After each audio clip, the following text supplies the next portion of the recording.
તો ગુજરાતમાં ડ્રગ્સ સામે એક મોટી ઝુંબેશ શરૂ કરવામાં આવી છે અને આ માટે કામગીરી કરનારા અધિકારીઓને સન્માનિત કરવામાં આવી રહ્યા છે, જવાનોને સન્માનિત કરાઈ રહ્યા છે। ત્યારે ડ્રગ્સ સામેના આ જંગમાં એટીએસના 5 અધિકારીઓને વિશેષ આઈસીજી ડીજી ડિસ્ક એવોર્ડ એનાયત થયો છે।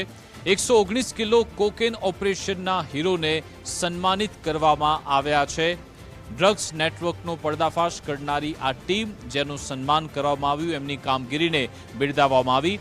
એસપી કે સિદ્ધાર્થના માર્ગદર્શન હેઠળ એક ટીમની રચના કરવામાં આવી હતી। પીઆઈ જેએમ પટેલ, જેએન ચાવડાને સન્માનિત કરવામાં આવ્યા હતા। પીઆઈ વીઆર જાડેજા અને બીએમ પટેલ તેમને પણ સન્માનિત કરવામાં આવ્યા, તેમનું પણ સન્માન થયું। ભારતીય કોસ્ટગાર્ડના માનનીય ડિરેક્ટર જનરલ દ્વારા તેમને સન્માનિત કરવામાં આવ્યા હતા। આઈસીજી એટીએસે સંયુક્ત કામગીરીથી 119 કિલોગ્રામ કોકેન ઝડપ્યું હતું। આંતરરાષ્ટ્રીય ડ્રગ્સ નેટવર્કનો પર્દાફાશ કર્યો હતો અને આ અંગે વધુ વિગત આપશે ફોનલાઈન પર સહયોગી સંજય ચૌધરી જોડાઈ ગયા છે। જી સંજય।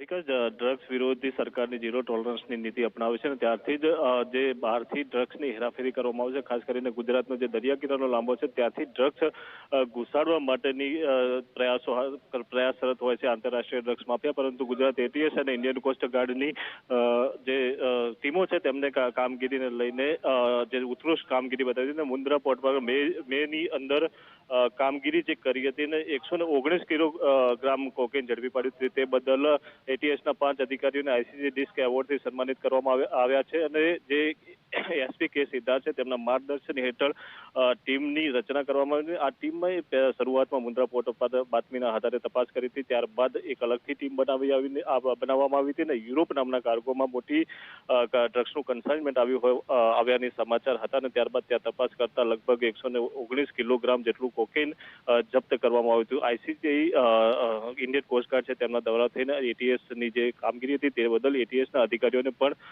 સન્માનિત કરવામાં આવ્યા છે। વિકાસ, બિલકુલ આભાર તમામ જાણકારી આપવા બદલ।